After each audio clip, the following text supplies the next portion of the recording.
Greetings everyone, my name is Jonathan Bailey and I'm from the site Plagiarism Today, which can be found at plagiarismtoday.com.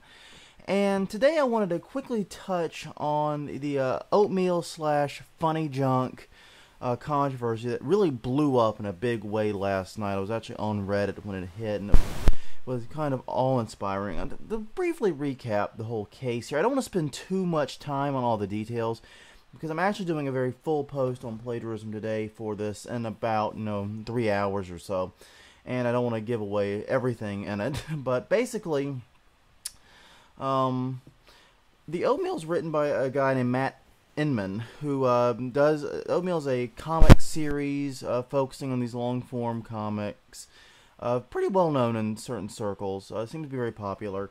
And FunnyJunk is kind of a content aggregator site where people upload funny images that supposedly they create, but in reality they usually seem to find and upload them there, and oftentimes they appear without attribution, and this upsets a lot of creators because comics like the Oatmeal are very popular on FunnyJunk. And as a result of this, about a year ago, it was about 10 months ago actually, Oatmeal did kind of a rebuttal comic thing where he poked fun at FunnyJunk and asked what he should do about it, because as he put it, hundreds of his comics were appearing on the site, and his view was that FunnyJunk was behind it either tacitly or deliberately.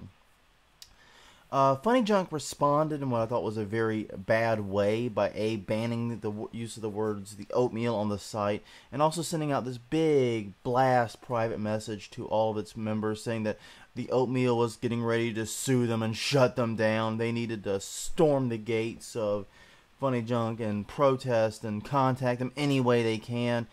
A very ill-advised, poorly worded response.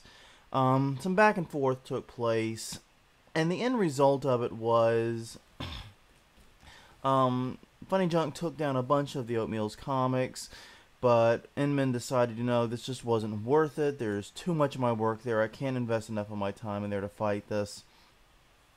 I'm sorry. And it sort of just dropped the issue completely. And 10 months passed. No one heard anything about it. It seemed like it was, a dead issue and something that, something we used to think about type thing. But what ended up happening was FunnyJunk sent a letter by personal service, served them a letter basically, saying that, it was basically a cease and desist letter on defamation, saying they had to both remove all the content that was allegedly defamatory to FunnyJunk and pay FunnyJunk $20,000 in alleged damages. $20,000 in alleged damages. Inman completely balked at that. He penned a response, and he came up with an idea that he would try to raise the $20,000, and rather than giving it to FunnyJunk, would send a photo of it along with a drawing he had created. I'll let you look up the drawing. It's pretty difficult to describe without being salacious in nature. But a very offensive drawing to FunnyJunk. Would send them those two things, and would then in turn take the $20,000 and donate it to two charities. The actual fundraiser gained the $20,000 in just 64 minutes, and it's continued to skyrocket. It was at $81,000 last night. I've just gotten up, so I don't know what it's at right now, but I'm assuming it's going to be probably well over 100,000 by now. And as a result, it's obvious, the internet at large has chosen its favorite in this case. And it's going to be interesting to see how FunnyJunk responds to this one. They haven't yet. Like I said, I haven't done all my checks this morning. I'm having to record this kind of on the quick. But it's a pretty big mess. But there's actually an interesting side story. This is what I wanted to actually talk about, because it's going to be a lead that gets buried in the big story, because it's actually not that important. But it's kind of an amusing side note to this. The attorney FunnyJunk hired is a guy by the name of Charles Carrion, or Carrion, I'm not sure how to pronounce it. But he's an Arizona attorney, pretty well known in the internet trademark realm, in large part because of an internet trademark and domain realm, because he was heavily involved in the sex.com case and a couple other big domain cases he was actually very heavily involved in. So Pretty well-known guy in certain areas, not necessarily a copyright attorney or a defamation attorney, and not big in those areas at least.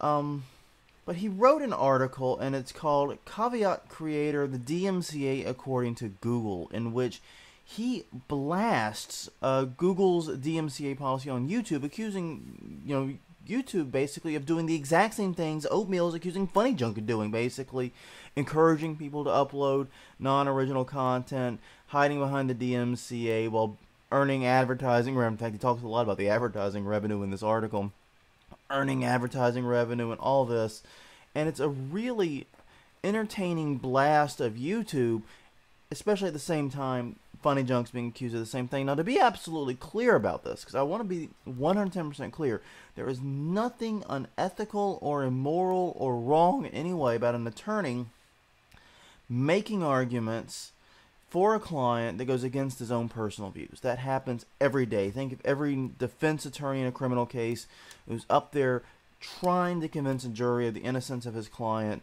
even though he in his heart of hearts believes or maybe even knows this guy did it. That's an attorney's job, is to represent their clients.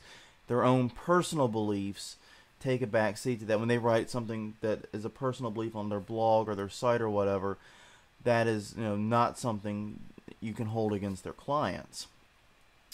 But that being said, it's a pretty interesting choice of attorney for FunnyJunk, because you should have no trouble finding an attorney that will be on your side in every respect and will not have personal beliefs that are against you.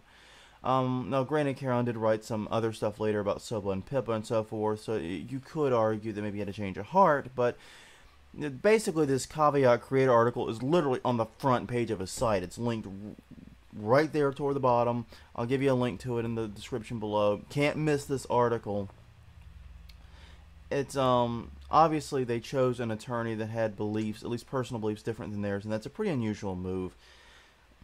So I'm not exactly sure what FunnyJunk was thinking with this. I'm not sure how far they're prepared to take it. I'm not sure if they're prepared to actually file suit about this.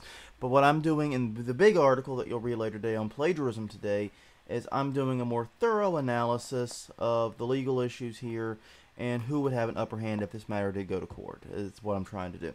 So stay tuned for that. Just wanted to put that out there as kind of an amusing side note to this. But that's all I really have today. I want to come back at it in a few hours with a more thorough wrap-up. So on that note, this is Jonathan Bailey, signing off.